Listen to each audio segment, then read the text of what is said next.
What is good, people? Welcome back. Another episode. Don't ask me which one it is because I have no idea. But it's going to be another big one tonight with the man himself, Trev. How are you, mate?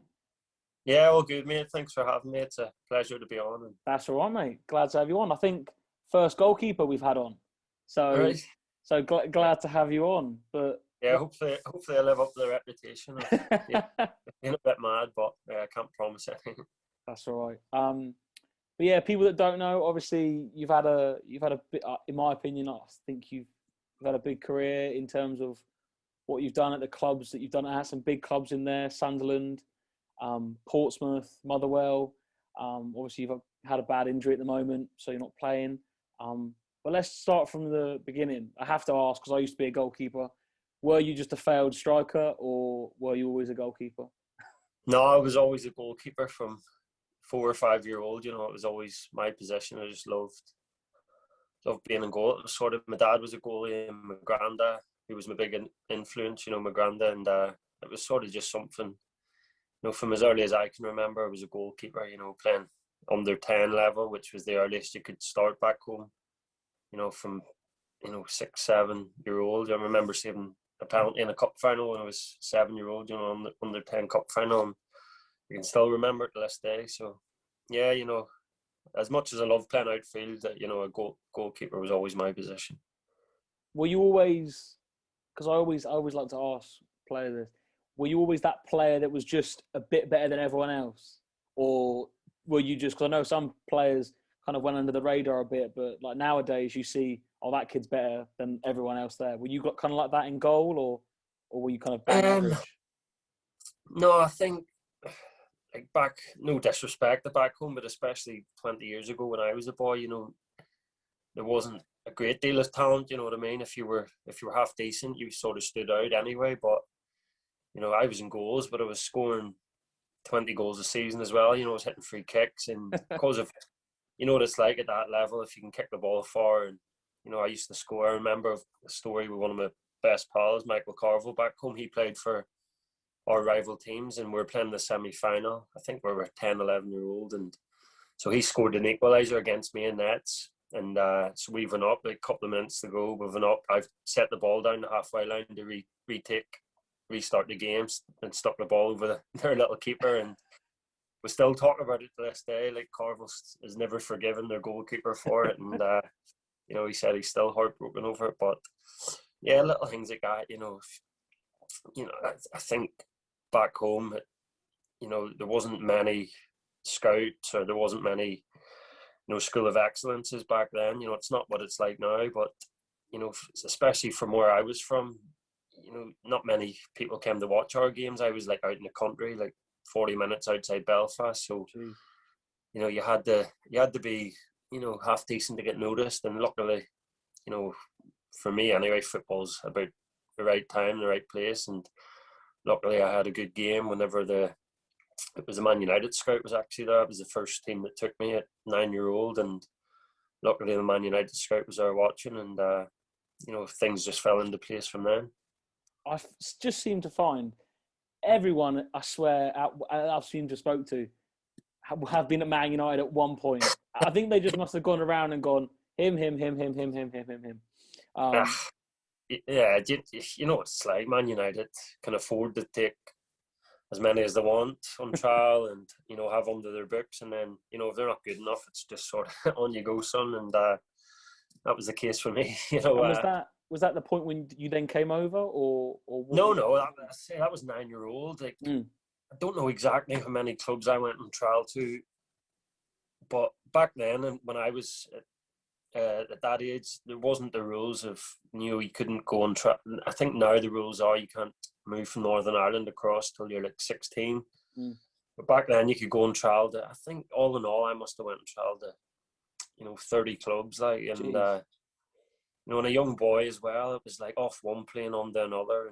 And even now my granddad still doesn't forgive himself for some of the, I'd be going away to Man United for 2 weeks, getting off the plane, and I'd be flying to Edinburgh for a trial at Hearts the next day. And my summer holidays was just, but I wouldn't be where I am now if it wasn't for that sort of drive that my granddad had. And it was a great experience. And, obviously of them 30 clubs, I think in the end when I was 16, only 2 offered me a contract, Everton and Sunderland. So, that's a lot of rejection as well for a young boy, which people probably don't, see. They probably see, oh, he must be loving life, going to all these clubs like Chelsea, Liverpool, Man United. It must be brilliant. But, at the end of the week, whenever you're sort of waiting for an answer and you're going home in the plane and, you're told you weren't good enough, it's a bit disheartening as a boy. I was going to say, I don't know how, when you look at it now and you see obviously all the abuse players get online, and trust me, I do not envy that at all.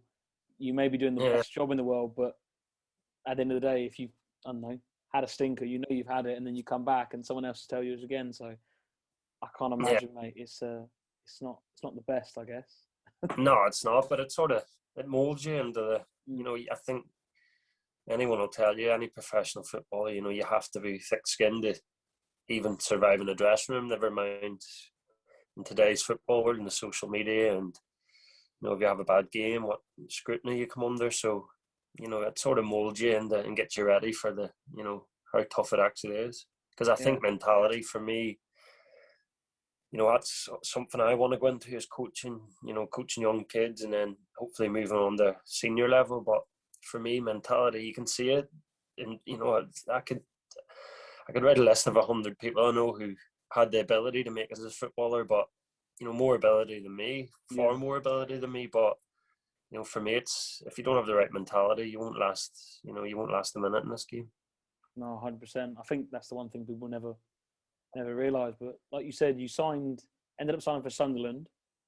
At the time, who was the manager who signed you? Mick McCarthy was the senior manager. He was, I was in awe of Mick McCarthy. He was a big character. And, for me, I sort of signed it, obviously a 16-year-old moving away from home. My mum and dad took me over on the boat, so I had all my suitcases and that. And, I think they spent the night in the hotel, and the next day they were away, and it was sort of, there you go, off you go. Unlike going, and 16's young. I look at my nephews now who are 16, and you think, that is young, like. And but that was it. And I didn't. First 3 weeks, I just couldn't settle. I was homesick, and it was tough, like. And I had to ended up having to go home. The academy manager at the time, you'll probably know him, Kevin Ball, who was Portsmouth. Played for Portsmouth, Sunderland legend. And for me, you couldn't wish for a better academy manager than Bally. He got the balance right of being. He was so tough, but he looked out for you. He took me around it with his. He's seen I was struggling. He took me around it with his family for dinner, and and I still speak to Bally to this day.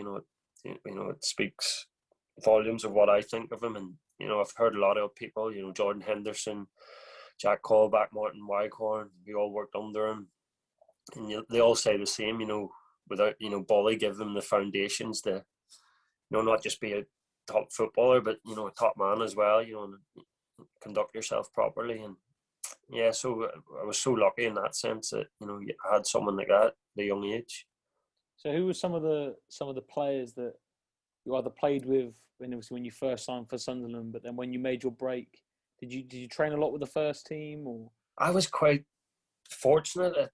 Again, football's a lot about luck, and I know I haven't had a lot of it recently, but at a young age, especially them early days at Sunderland, I was playing in the youth team, and I was playing really well at the start. I was a bit overweight. I'd probably had the only coaching sessions I'd had in my life. Like back home in Northern Ireland, we weren't blessed with coaches, and it wasn't like 9-year-olds who had been in Sunderland Academy all their life getting coaching, and we didn't get that. It was just your games on a Saturday, and then any coaching I got is when I went on trial to places. And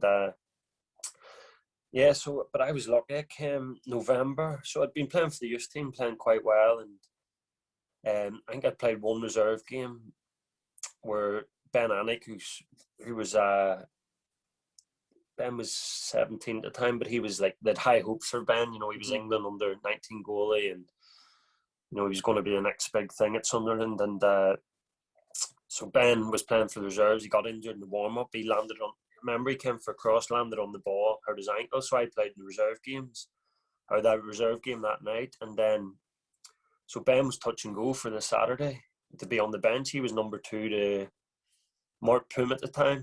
Mark Poom was like an Estonian international, played in the Premier League, maybe 200 times for Derby, like unbelievable keeper. And so I ended up just like going from never training with the first team, not one session, to all of a sudden I was on the bench at Sheffield Wednesday, and as a 16-year-old, which was crazy, and it was an unbelievable experience. And even from that, I remember at the time there was 5 subs on the bench, and I was a scholar on £70-80 a week at the time, and so we beat Sheffield Wednesday away from home. I think it was 2-1, and me and Michael Bridges were the 2 subs that didn't get on. So the way the bonus worked, it was I think it was £750 a man for the subs, but if you didn't get on, you got the 750 divided by how many subs didn't go on. So it was obviously, I was buzzing, 375 quid. So Bridgie said to me on the bench, and he said, "Let's not give you my bonus too," just as I was like, amazing, and thinking, but I never thought anything of it. And, a couple of weeks passed, and, there's me, and as I say, 80 quid a week, and, thinking 375 quid would be amazing, so I was tempted to go and ask him any chance of that money, Bridgie, but I never forget the day before we broke up for Christmas. So this was about 4 weeks after the game, and it was the day before we're sitting having our Christmas dinner at the thing, that I was sitting with the academy boys, because after that game I'd never been involved again. It was sort of thanks for coming. So and off you go. I'll never forget it. Bridgie coming up to the table, 375 quid in cash, and just threw it down the table, and gestures like that, I'll never forget. Little things like that, and so that first season we ended up getting promoted, and again towards the end of the season I got a little break again where the number 1, I think Tommy Meyer had played most of the season. I think Pumi got injured and Tommy Meyer became number 1, and Ben had been number 2, but Tommy got injured, and then Ben played the last couple of games, and Mick McCarthy actually put me in the bench because a couple of other goalies who were older than me, they were out of contract. So I think he just thought we were already promoted. He put me on the bench, and for 6 I turned 17 by then. But I remember a Friday night at West Ham, we had to win the championship. We'd already been promoted, but if we beat West Ham, we won the championship. And for a 17-year-old, that's 14 years ago now, but I can still remember so clearly that night at Upton Park, and we beat them 2-1, and just the bus journey and the way home with boys there was Liam Lawrence there, Stephen Caldwell was a skipper, Dean Whitehead, all lads who went on and had really top careers, played Premier League most of their career. And what was Lawrence like? He was. I've heard he's an absolute legend. Oh, he's an unbelievable. Dressing rooms need characters like that, and but Lenny could, me as a young boy, I was just living the dream, because I was going out with these boys at 17-year-old, and we were going out on a Tuesday night, going out on a Saturday night, and then sometimes a Sunday. But it was Lenny, we'd go out to a Lenny on a Saturday night, get home at 4 o'clock in the morning, steaming drunk. But then the first team would play on the Tuesday night, and he would run the show. I just don't know. He's the only man I've seen complete the yo-yo test. It's like a fitness test. Yeah. I remember he completed it, but the night before we were in pre-season in Bath, and the night before he was out steaming drunk, and then the next day, so that sums Lenny up. He burnt the candle at both ends, and he lived his life. But what a footballer he was, a top bloke as well. Did you kind of always know, kind of as the years went on at Sunderland, that you necessarily weren't going to end up playing for the first team regularly, or did you never get that? Definitely. I was in my comfort zone. You see a lot of young. I think I spent, just before I left, I'd spent a year and a half maybe at. Actually, I'll tell a story before that about Niall Quinn. So my contract, weren't going to renew it, but they ended up. Roy Keane had been the manager. I was out on loan at Chesterfield at the time, and didn't. I started off well, didn't do great. Roy Keane got the sack, and then Ricky Sabrizia he was caretaker manager, so he recalled me because he recalled all the loan players, and he wanted to have a look at us all, and because it was like February time, obviously our contracts were going to be out, and he wanted to have a look at us all and see where we're at in terms of whether we warranted a contract. So, and I remember I come back and I was about 2 stone overweight. Like I was, honestly, I went to Chesterfield. A young boy, was playing first team every week, but just living my life so wrong. It's first time I'd lived on my own as well. Up in Sunderland, and I was in digs with a good family who cooked for me, looked after me. Whereas, I went alone. It's sort of, you fend for yourself. I was like just getting takeaways every night, and I was a disgrace. And I sort of thought because I was playing on the Saturday, everything's grand. Fine, yeah. and it caught up with me. It definitely did. I ended up getting dropped at Chesterfield in the January, and so I got recalled, and Ricky seen me, and he said, Ricky's the nicest guy you'll ever meet. And I remember him calling me in saying, you're a disgrace, your shape you're in. And it was, and he said, I'm releasing you. He told me there and then, he said, I'm releasing you in summer. And it was like my whole world collapsing. So in between then and the next 6 weeks or so, I just got fit, started eating proper. And, about 6 weeks later, he pulled me and said, he just obviously noticed that I'd lost a bit of weight, my attitude had changed, and in the end I ended up getting another year's contract. I was on the same money that I was on, not great money, but for me it was just like an opportunity. And then Niall Quinn pulled me in the summer, and he goes he had helped me out with a few things and off the pitch, which I don't mind getting into. I'd struggled with gambling at the time and got myself in a right mess. And Niall Quinn, the bloke he is, he got me out of, he just helped me. Got me back on my feet, and I'll be forever grateful for him to him. But I remember him saying, he'd brought Steve Bruce in as manager at the time. This was just the day before we started pre-season training. So I remember saying to him, my mum wrote him a letter, thanking him for getting me out of the mess I'd get in, and I remember saying, I'll repay you, I'll pay you out, just eventually I'll be able to pay you out, hopefully. And he said, listen, Steve Bruce has come in. We've got 2 international goalkeepers. He's told me he wants another keeper in.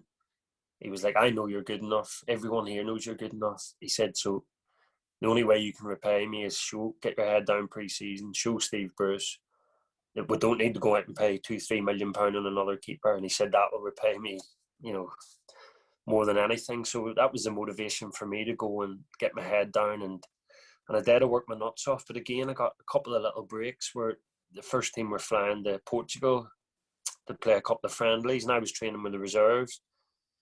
And big Martin Phillip and Craig Gordon both went down injured on the day before the flight. Jeez. So I've ended up flying to Portugal, playing in a game. I played 2 games, actually done really well. Steve Bruce didn't even know my name before then, and then we got off the plane 2 weeks later. I'd done really well in training, and we got off the plane. He says, have you got an agent, son? I was like, no. He says, listen, he gave me a contact for an agent. He said, listen, I want to offer you a new contract. And my life just sort of changed in that couple of weeks where it was and I ended up staying. I spent most of that season on the bench. He actually put me ahead of Martin Phillip as a number 2, and it was a great experience.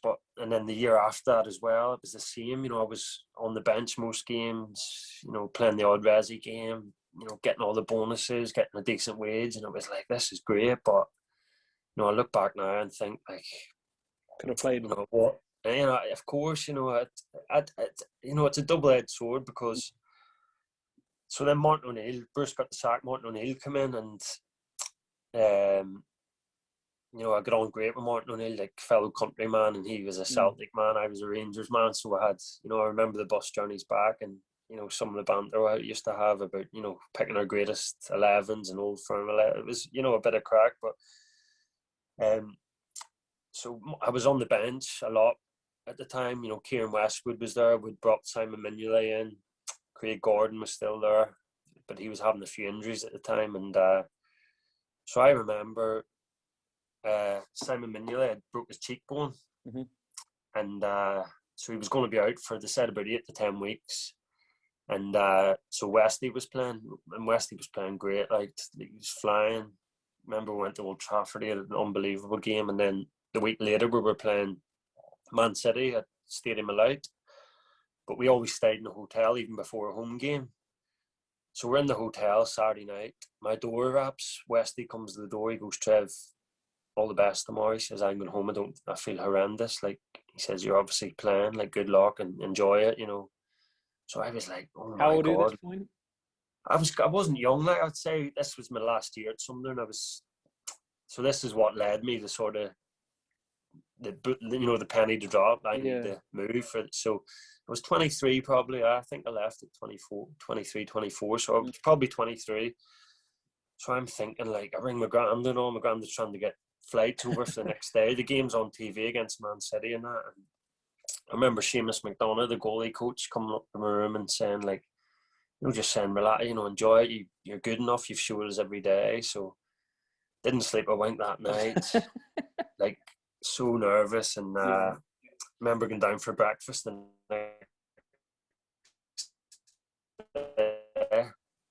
walk in. Simon Mignolet standing with his tracksuit with a big, them cheekbone things that you wear. Yeah. So I was like, surely not. Like, surely not. And but I knew, when you know the answer, but it's like you don't want to accept it. And I just knew, like, I wasn't playing. I knew they'd brought Simon in, and so I just couldn't believe it. And we got to the stadium. Like, I just felt sick, honestly. And got to the stadium, and a fella Bodger, the analyst guy, who does the opposition analysts and stuff, and he's come up to me and he goes, "Gaffer wants to see you." So I'll never forget it, walking into Martin O'Neill's office, and he just put his arm around me and he goes, "Trev, there's nothing I can say that'll make you not hate me anymore, any less than you do right now." And I was like, "Why, Gaffer? Like, what's..." And he goes, "Listen, it's nothing to do with your ability. I think, he said, I just don't think you have the stature to play in the game. I'll never forget it. I don't think you have the stature to play in a game of this magnitude." And I was like, "Well, how am I ever going to get the chance to prove it?" Yeah. Exactly. And he said, "Listen, son, like, there's nothing I can say." And that was a Sunday. I'll never forget the game either. We beat Man City 1-0, and a boy, Dijon, G, went round him, didn't he? Scored in the 90th minute, and won 1-0. And I think Simon had maybe one save to make the whole game. And I didn't think, things like that change your life. Playing the Premier League, I've never, even you get that one break in the Premier League and do okay and keep a clean sheet against it. But even, there's nothing Simon done that game where I thought I couldn't have done it, or could have done it better even at times, kicking. And and I'm thinking how my life would have been different after that. It's just sort of, so that was the final. I went in and seen Martin O'Neill on the Monday, and I was like, I'd been on loan to Bury probably about 6 months before and done really well, and they wanted me back on loan, but I just wanted to go permanent. Martin O'Neill had offered me another year's contract. My contract was coming to an end, and so I went in and seen him. I was like, "Listen, He was like, I want you to stay. Like, there's a year's contract there for you, and I want you to stay. You're good around the place." And I was like, "I know, but I'm 23 now. Want to play?" Yeah, and it's 2.5-year deal was on the table from Bury, and I was just like, I enjoyed it. I'd been there before. It was a good club, and I just thought now's the time to get away. But that's what I'm saying. Who's to say my life wouldn't have turned out different if I had took that year at Sunderland? Because something I was always told growing up was stay as high as you can for as long as you can. Because the higher you are, the more branches they are to hitting the way down. If you fall down, and financially, I probably would have been a bit better off. But I've had, for me, playing one football league game would have been a dream for me as a kid. But I've played 350 odd games now, and played in games that I could never have dreamed of, and so I think I've made the right decision. Yeah. No, definitely. And you speak a lot about obviously that Sunderland team. Were you in that team or in the squad? Sorry, what was that like, kind of going in and seeing obviously these players that you're there, and you're thinking like you're an established Premier League player. Name a couple of people that you would say stand out above the rest in terms of ability and just. You would say, no, you can count on them. For me, it was always, you've got like attitude-wise, and you'll never see another professional like Jordan Henderson. You just... Did you know then that he could go on to this level? Nah, I'd be lying if I sat here and said I Yeah. knew Jordan was going to win. Definitely not. But I remember the day he signed for Liverpool. I've got a load of Liverpool mates, and they were like 18 million for him. And I remember it, yeah. And I was like, listen, that boy, like, he will, you'll get your money's worth for Jordan, because attitude-wise, and he's just like unbelievable. I've never seen anything like it. His drive and desire. Like, I remember Roy Keane once said after, like, I think it was about 6 months, and then he just said, like, do you realise Jordan has never been the losing team, like, in a small-sided game in training? He just had, some people just glide through training. Like, Jordan, training was like the Champions League final to him, you know what I mean? Like, every day was a Champions League final, so it's no surprise that, when he does play in Champions League finals, it's no bother to him. But, ability-wise, there was always... obviously the likes of Bent, come in. Bentley scored 25 goals, I think, one season, and he was just on fire, but the two foreigners that stood out for me was Steve Malbranc, French boy. Yeah. Like, unbelievable, like, the weirdest guy you'll ever meet, but... Like, I remember him in the, I think it was the last time Spurs won a trophy. I think he played in that Carling Cup game, and I remember him always. You think, for a guy so small... a little bit of pace, but then it slowly went. But then he seems to be every single space on the pitch. Unbelievable. Like, his ability was frightening. But as I say, so Steve just never spoke to anyone. It was like, he was just this. I wouldn't say he was grumpy, but he's just quiet, kept himself to himself. Comes in, goes home. Comes in, does his job, go home. But I remember one Christmas party we went to Manchester. And somehow I've ended up in the company of Steve Malbranc and Timo Tenio, like a Finnish boy. So it's me, Steve, and Timo. Like, I've been at the club a year with Steve, I think a year and a half maybe. Never spoke a word to him. But all of a sudden, we're like best mates, honestly. Like something out of The Hangover, like me, him, and Timo, like all night, like best night ever. Ended up getting home about 4 o'clock in the morning, like we're just, doing what lads do, having a good night and getting steaming. And I remember, like, we're like best mates, hugged it out and all before bed, see in the morning, like. And then I remember next morning going down for breakfast. I was like, morning, past Steve, and I think, morning, Stevie, how's your head now? Just walked straight past me. I don't think he ever spoke a word to me again. Like, that summed him up. Like, but see, as a footballer, he was frightening ability, and the other one, French boy, Stefan Session, we brought in. I think he only played 2 years in the Premier League. Yeah. But played for West Brom as well, didn't he? Did he go West Brom? Yeah. He's attacking midfielder. Aye, but he was honestly, like, he would do stuff in training that you could never dream of doing. But in terms of who I learned off the most, it would have been, we brought a lot of experienced players in towards the back of their career. Your Dwight Yorks, Andy Cole, Bull Ozenden, and the stuff you learn off them. How just to look after your body. And, like, Dwight York in the gym was like, he was a freak. Like, stuff he used to do, and he was nearly getting on 40 then. So, he would not ask you to go to the gym. He would demand you come with him. Young boys, and it'd be times you couldn't be arsed, but you go in and just, you're seeing him doing stuff, and that's people like that. You don't get a career like that just handed to you. You have to work for it. And Bolo's ending as well, like, unbelievable career, but so humble. And there was never a time you would ask him something where he wouldn't be happy to speak to you about it. And so these boys from the manager, would you say? Like, obviously Steve, you had showed some big characters there in terms of managers. Obviously Roy Keane, Steve Bruce, Martin O'Neill, and you look at all those managers. You might not look at them and go, "Oh, like, he's a Pep or he's a Klopp." He's tactically, but I look at all those people, and I think we'll be able to test to it. They all demand respect and work ethic, and I think you look at that Sunderland team, like you said, Bolo Zenden. I don't know if you were there then. They went to Chelsea. They won 3-0. I remember that game. Yeah, I wasn't involved that game, but I remember I was at the club at the time. Yeah, and I look at that game and I think you've got the right mix of kind of experience with Zenden, Darren Bent. You had a couple of other boys there, Nader Manuaha, players like this, Asamoah Gyan. What a player him. And then you look at like a number of youngsters, Henderson, stuff like that. And who out of those three managers, who would you say was kind of not just your favourite, but the one that got the best out of the players that he had at his disposal? And what were they like? So like Brucey and stuff like that.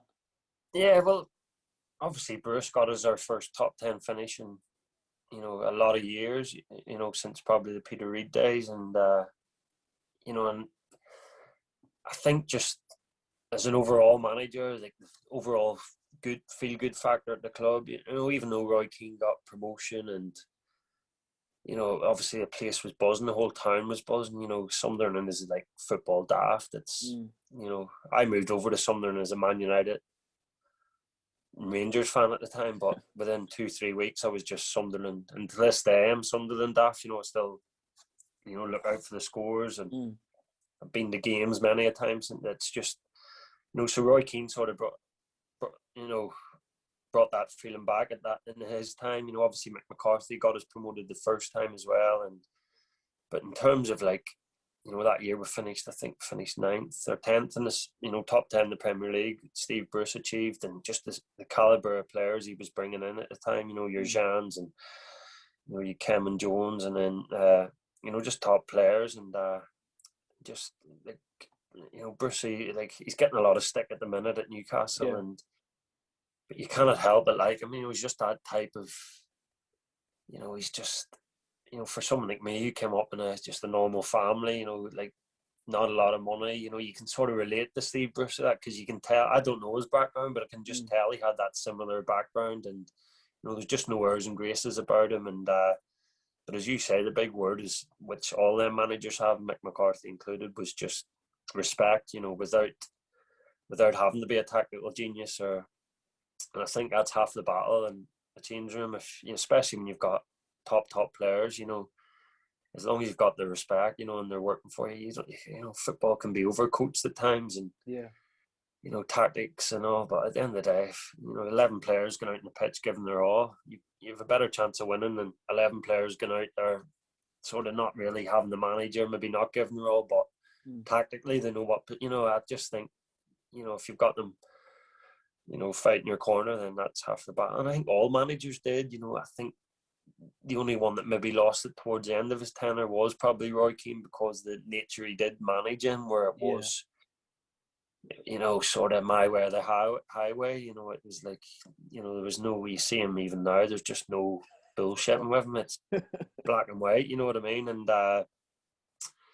it's a good thing in a sense, but you have to be strong, you know, to sort of, you know, when you don't get second chances with him either, you know, it's one of them where I think football, you can't, you know, dressing rooms, you know, I think footballers we're a precious bunch at times, you know what I mean? We don't like to be told, you know, you're wrong or you didn't do the right thing. And, you know, so at the end of the day, it's easier to sack one manager than it is to get rid of 10, 15 players. So, yeah, I just think maybe he was the only one towards the end where it just, you could see the writing was on the wall with Bruce. You know, I remember how shocked we all were when he got the sack. And, you know, Martin O'Neill was different. I'd left by the time Martin O'Neill left, but I've got nothing but, you know, great things to say about Martin O'Neill. He was just, you know, just little things he done. It was just, you know, again, he was no tactical genius. You know, he didn't do a lot of coaching.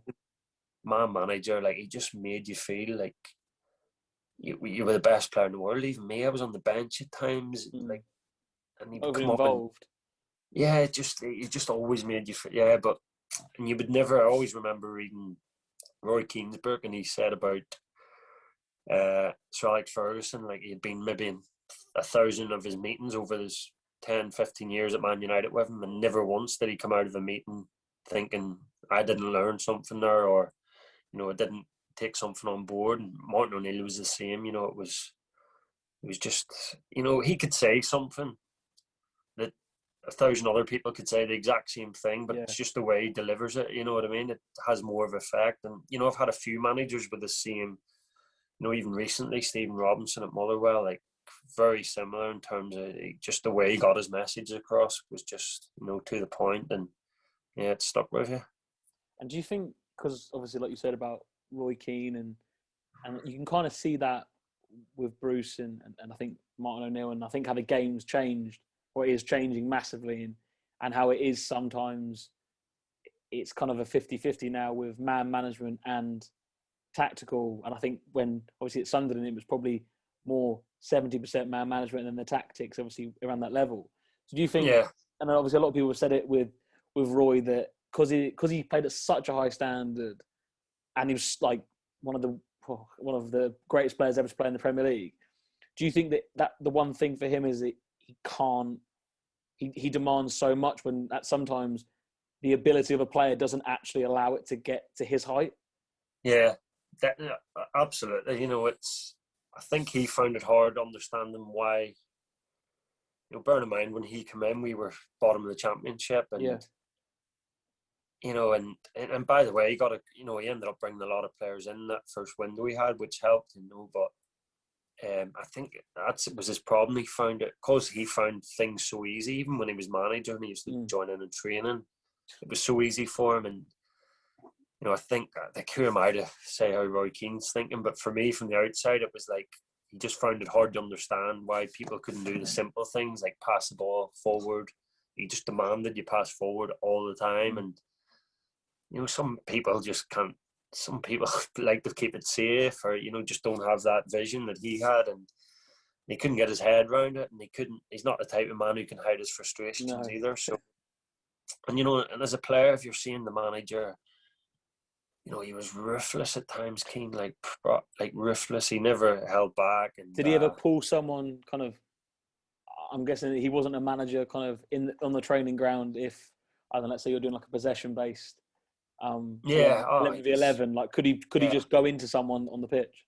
Yeah, but again, it was the way it came across. It was like he was disgusted at you. It was like personal.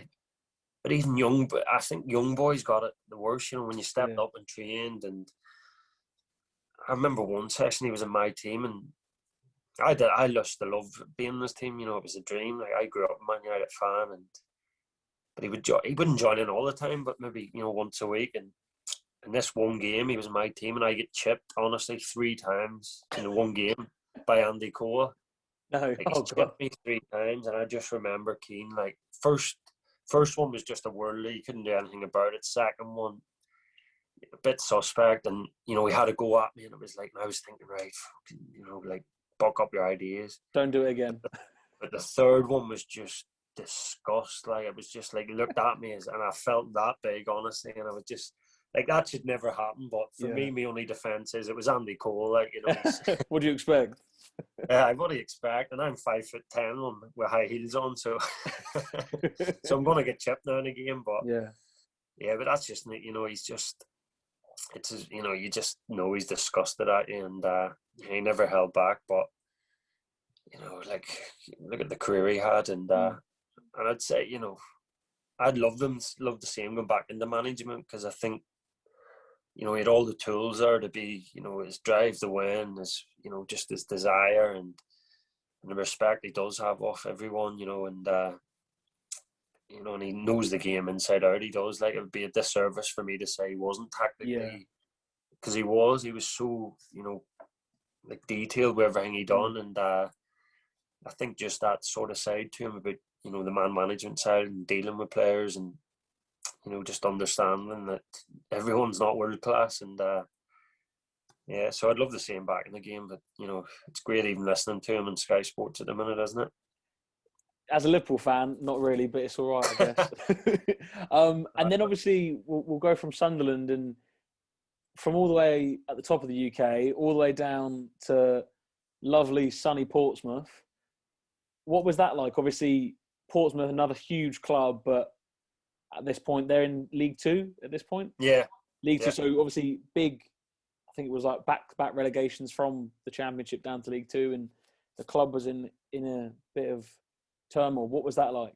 Obviously, I know that you hear a lot of reports about it at that time. I just want to, what was that like for you? Obviously, going from Sunderland to Portsmouth. Obviously I had the Bury in between it, and it ended quite sour. Like, we got relegated, like had financial problems, and they wanted me, off the wage bill. So I'd sort of experienced that side that, you're at a club and you're not wanted there basically, and that was tough. Like, but to get the opportunity of going to a club like Portsmouth was just, it was unbelievable. It was League Two, but we were getting. I remember my debut against Rochdale, and 19,000 at Fratton Park, and the atmosphere was like unbelievable, and we beat them 3-0. And I remember coming off thinking like, this is what it's all about. You know what I mean? This is like, frightening. But again, like, we struggled that year. That was proper pressure. When you're reading, because people don't realise, see, even though we're League Two, like, you would still be getting 15, 20 pages on a Sunday paper, the Portsmouth News. And it was like you were a Premier League club still, the scrutiny you were under. And then when we were in a bit of trouble, you couldn't go anywhere because it was just football daft. And what were the players like? Were they just kind of not good enough, or? Yeah, definitely. In terms of not good enough I think the hard thing was a lot of people couldn't handle the pressure, but I can see why, because I remember about 3-4 games into my Portsmouth career, and I'd kept 2 clean sheets, I think, and played really well. And then I remember reading the paper on a Sunday, and it was like there was a column where all the fans wrote in, and I remember one of the comments was good solid keeper, but not at the level of David James. And I'm thinking, but I can understand as a fan that maybe only 2-3 years ago these boys, David James was there, Jermaine Defoe, these boys were there on 60, 70, 80 grand a week, and I remember scratching my head thinking like, I'm on 1,500 quid a week here. Like, David James was on 70, 80 grand a week. Like, so it's no wonder I'm not at the level of him. But so, for us as players, it was hard because the expectations from the fans were still, obviously not all of them, but I think a large number of them still had that expectation and some players just couldn't handle it. For me, I'd come from a big club. I loved it. It was, don't get me wrong, it was a pressure I'd never experienced in terms of, I was number one. I was, we were in a relegation battle, and having that pressure of like a club like Portsmouth, imagine taking them relegated to National League. Imagine having that in your CV, taking Portsmouth out of the Football League, but you were reminded of it every day in the paper, and and it did affect a lot because ability-wise, there was players there who had played League Two, League One majority of their career. They were good enough to play at that level, but for whatever reason, it just didn't happen.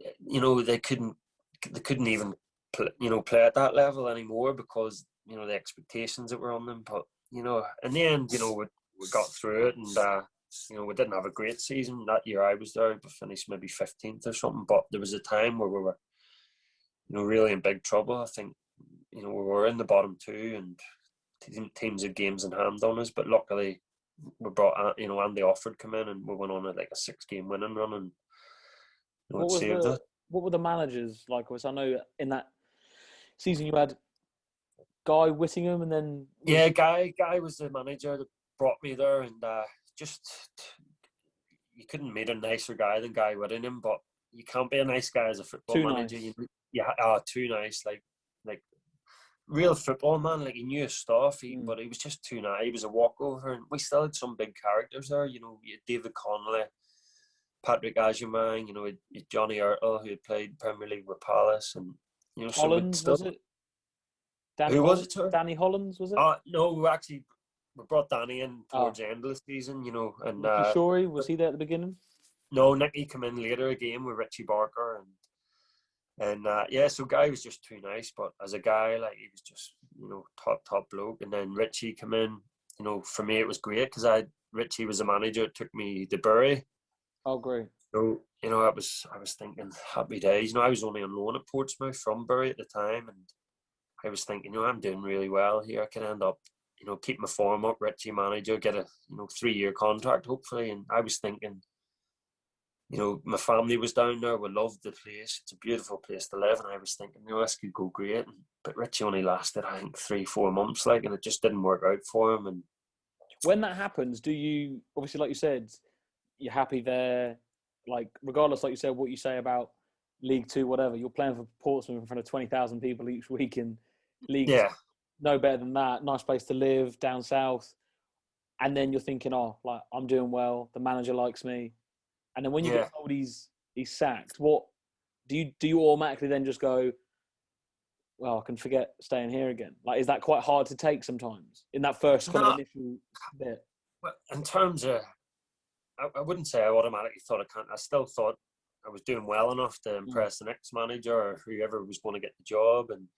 But obviously you think it's maybe going to be a bit harder, and you know, everyone in life likes the easy, the easy option. And for me, it was like I'd already had conversations with Richie, and he wanted to keep me, and wanted to turn it permanent. So of course, it's a bit deflating, but it didn't affect me that much where I was devastated or down about it. I was more gutted for Richie losing his job, because I knew what a big opportunity it was for him in a club like Portsmouth to go and have a great career there. But it just didn't work out for him for whatever reason.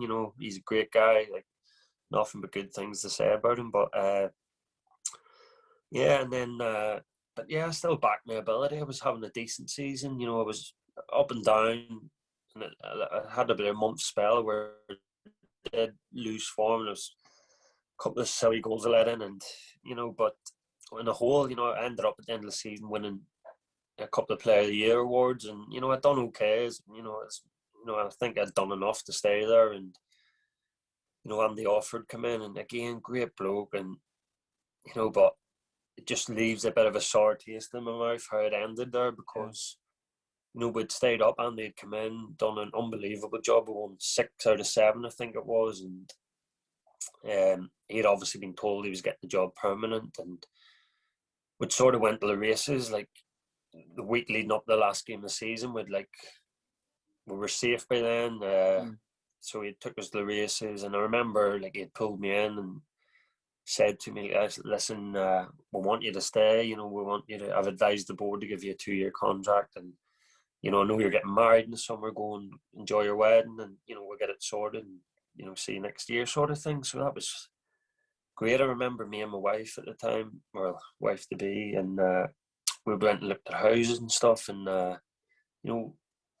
so in our head it was like we were going to get married, come back, live in Portsmouth, and but literally I've never heard from the club again since. I played the last game of the season, and my agent chased them up, and I remember being on my honeymoon and seeing they'd signed the boy Paul Jones from can't remember where he'd come from then. I think he might have been at Peterborough or something, and like really good keeper. But I remember just that feeling of just like having something and then getting it taken away from you, and they just didn't get back to you. They just genuinely. The next time Andy Offord spoke to me was I'd signed for Cheltenham the next season, and we're about to play them, and he texted me the night before the game or something, and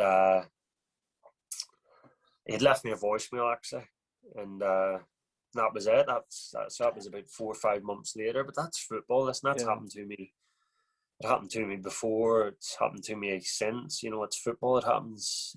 Every footballer's experienced that side of the game, and I don't think there was anything malicious in it. Like football's a business at the end of the day, and it's one of them things. But sometimes that's what I've learned out of a lot from my career. If I ever go into coaching or management, whatever down the line, is just be honest with footballers, because it might be hard to take at times, but at least at least you've got a explanation there and a reason why, and there's nothing worse than not having that and sort of being left wondering. So it's sort of, but what a honour it was to play for a club like Portsmouth, and I've got nothing but great things to say about the club, and it was a dream there. I loved the year I had, even though it was an up and down year, results, but it was great. Do you know what? I was settled down, but then I blew my load at Sunderland. I was you were like, that's it now, no more. I just about 22, 23 I got to, and I was just like, had a kid, settled down, turned into a grumpy old man, and and then obviously you say you went to obviously Cheltenham, and then I really want to talk about your time at Motherwell, obviously where you're at now, and specifically the 2019-2020 when you finished third with Motherwell. Yeah. What was that like? Obviously, going up to Scotland in the first place, was that a big decision to make, or? The only decision was really, I was at Hartlepool at the time. I'd moved up from Cheltenham because my daughter, my marriage broke up. My daughter was in Newcastle, so I just needed to get back to the northeast. And I had great 2 years at Hartlepool, but it got to that point where I was, we got relegated, and I'd never played in the conference in my life, and I had a couple of options, to stay in the Football League, and then the Motherwell one come up, and it was like, for the sake of my career, as much as I loved the club at Hartlepool, and I thought I owed a bit to them to stay and help them get back to Football League. It was a tough decision, but for me, for the sake of my career, my international career as well, I needed to. I still, I was 28, 29 at the time maybe, and still hadn't, I'd been in 40, 50 squads international and never made an appearance, so I'd still that burning ambition and I knew playing the conference realistically, not going to happen.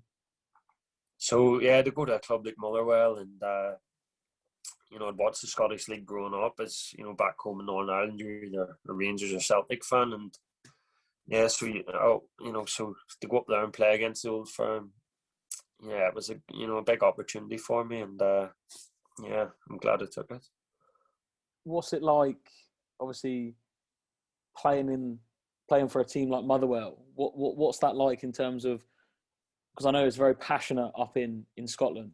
Obviously, yeah. When people think of the Scottish League, they think Rangers and Celtic. But what's it like? Obviously, finishing third is no mean feat. Yeah, that year we finished third. I actually wasn't. I didn't play one game that season. Really? Because I had. So my first season at Motherwell, we got the two cup finals against Celtic in both finals, and that was unbelievable. Even we beat Rangers in one of the semi-finals at Hampden. We beat them 2-0, and 50,000 there, and like memories like that. I wish I'd have took it in a bit more, because like stuff like that. Growing up as a boy, you don't even dream of stuff like that. It's beyond your dreams, and still now, of course, you see pictures and that, but still don't have a clear enough memory of it as I would like. But yeah, so for me, that first season was just like, Celtic actually bid for me in the January, so only 6 months after I get relegated with Hartlepool. Jeez. The manager, how he sold it to me up here was about, the platform. If you do well up here, how much people notice it, and like it's a massive platform to go and perform, and it's been so true for me, because my form's been, even since Portsmouth, Cheltenham days, it's been quite. I think I've done well. I've won Player of the Year, I think, at every club I've been at. And so I don't think my form's get any better here at Motherwell. I think I've kept the same consistency. But in terms of getting noticed and doing well, and, if you're playing against Rangers and Celtic and doing well, a lot more people see it. And, yeah, so it was great. It's been a great experience. And, but, I think people do it a disservice to the league up here in terms of the quality. And, I think Scottish boys in general are a hardy bunch. They're 100%, and people get found wanting who do come up here from England at times, thinking it's going to be a bit of a jolly. You've seen numerous players even recently doing that, sort of maybe underestimating the league a bit, because it is a tough league. Playing, obviously, did you play? Obviously, sorry, in the Scottish League, who was kind of the best player you've played against? Obviously, playing for Motherwell, who's been the best player? Because there's been some big names, obviously, come from a number of Scottish clubs. Who would you say is the best player you've played against? Obviously, the obvious ones, you would go with the Celtic boys, like Dembele, who's was he at Atletico now? Did he go from? Yeah, he went from there.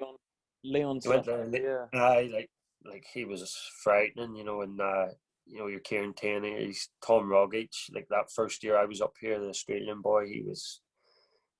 Frightening. But for me, the one, like, I always go off when I've played against him. That's how I judge a player. It's sort of single-minded, I guess. A bit, because there's more than we play each other 3 times up here, so I'm judging a player on the 3 times I've played them, which is probably wrong. But for me, that's when you see someone up close, that's how I.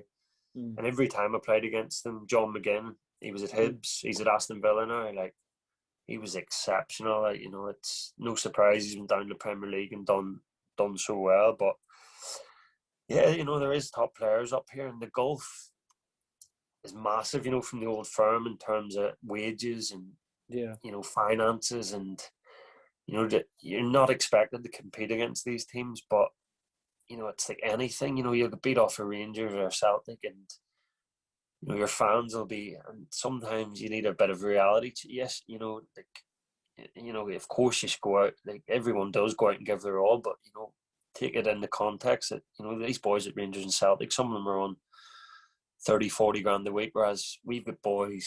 I've played against Rangers and Celtic, and some of our players, 2 or 3 of them, maybe on £300-400 a week. You know what I mean? And it's like, that's like FA Cup, where it's a non-league team playing against them. Sometimes the golf is that big.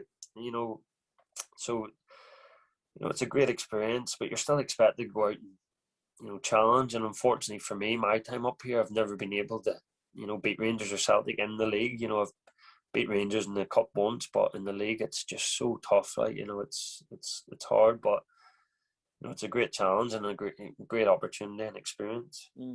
No, 100%. Got to a time now where I like to do some quick fire questions. Just a one-word answer will do, or just the first thing that comes to your mind. Best moment in football?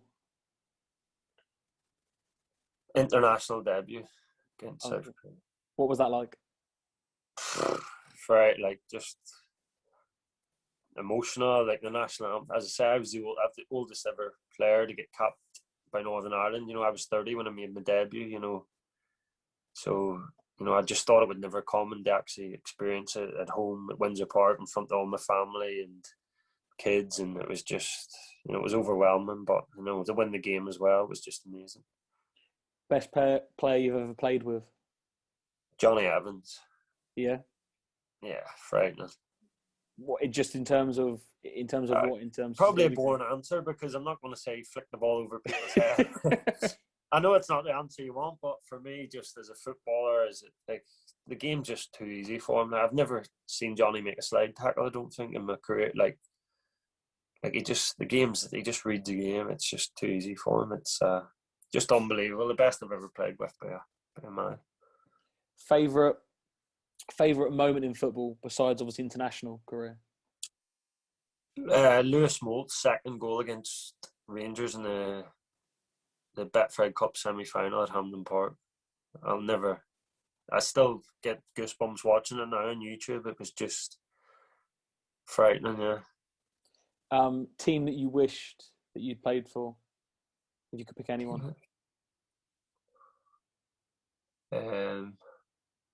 We'll have to be clever with this answer. It's Man United. Yeah. Who would you say is the best manager you've ever come up against? Brendan Rodgers. Just another level, or Genius, yeah, genius. Best manager, or a number of managers that you've enjoyed playing under the most? Stephen Robinson. Why is that? Just, he was one for giving me the opportunity to sort of come up here, and the things that have happened in my career in the last 3 years that wouldn't have happened without him, but just how he treated me as a man, how he just tactically, the standards he had every day. Again, it's a boring answer because it's not your Roy Keane's here, but he's a young manager. He's going to go on to top things, and for me, unbelievable. Best mate in football? Best mate in football, I'd probably say Liam Boyce. Yeah. Funniest player you've ever played with, or funniest teammate? As I said, there's some crackers people in there. I'm going to say Asamoah Gyan at Sunderland was just loony, like crackpot. He never spoke. He just sang. Even when he was speaking to, he was just always the happiest guy you'll ever meet. But just loony bin. Worst dressed player in all the dressing rooms you've been in? Oh, I'm trying to think back there.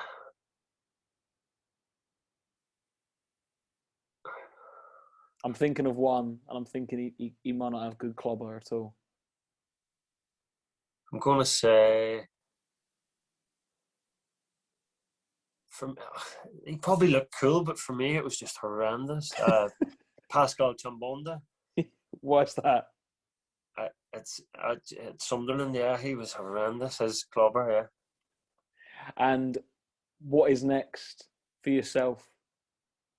Next is to get this injury right, and I think the older I'm getting, the closer I'm getting to, the end. It's making me even, my determination to get fit again. Like I've never had this sort of hunger, and I've plenty of years in me yet, and but I know it's going to take a lot of hard work over the next few months, and I've got so much to look forward to, and hopefully. And hopefully better times ahead in terms of injury wise. But for me, I've got, I want to keep playing international level. I want to keep performing at Motherwell, and who knows? Maybe one day. No disrespect to Motherwell, but I've had a great time. I would happily see out the rest of my career here, but maybe that one big move, before I finish, and a chance to go and play at a big club, win trophy. Yeah, Amazing. Fingers crossed. And last one, because I thought I'd ask you this, because I think you've said it a bit already. Do you want to go into coaching, and in what capacity, if you could? Yeah, definitely. I love the game. I've loved the game since 5, 6-year-old, and I feel as well I've got a lot to give to the game in terms of you spoke about the managers I work with. The goalkeeping coaches I've worked with since the Sunderland days right through to now, at Motherwell, top goalie coaches, and then even more so the goalkeepers I've worked with, international goalkeepers, Mark Poom, Thomas Meyer, Craig Gordon, Kieran Westwood, Simon Mignolet, that was all in the space of 2-3 years at Sunderland, and then international level with Northern Ireland, and I've learned so much off each of them, and I've learned that every keeper is different, everyone's got different techniques, and and I've got I feel like I've got a lot to give in terms of but I want to do it the right way. Start with coaching kids, and just I don't think it should be a given because you've played the game. Yeah. You're entitled to go and I'm certainly not, and I want to. I've had my UEFA B license. I want to do my goalkeeping now, and do it the way and earn my stripes, and hopefully be able to give a little bit back to the game that's been so good to me. No, mate, amazing. But yeah, that's it. Cheers, Joe. Top man, mate. Absolutely Thank top you. stuff. No worries, mate. Been a pleasure. Guys, make sure you like and subscribe to the channel. I have many, many guests already lined up to come on next. But yeah, it's been a great one, guys. Cheers, bud.